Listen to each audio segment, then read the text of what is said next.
இன்னைக்கான வேர்ட்ஸ் பார்ப்போம். First word concerted done by a group of people. ஒருங்கிணைந்து செய்வது தான் கன்சர்டட். எக்ஸாம்பிள் சென்டென்ஸ் பாருங்க. we need to make a concerted effort to finish on time.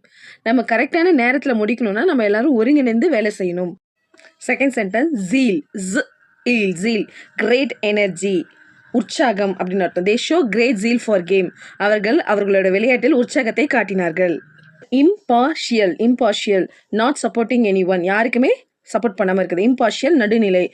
the judge must remain impartial, நடுவர் பாரபட்சமற்றவராக இருக்க வேண்டும். congenital existing since birth, பிறவியிலிருந்து. congenital she has a congenital eye defect, பிறவியிலிருந்தே கண் குறைபாடு உள்ளவர். recede to go back, recede னா பின்வாங்கு. Sentence பாருங்க. the flood water finally begin to recede, இறுதியாக வெள்ள நீர் வடிய தொடங்கியது. அதான் இதோட சென்டென்ஸ்.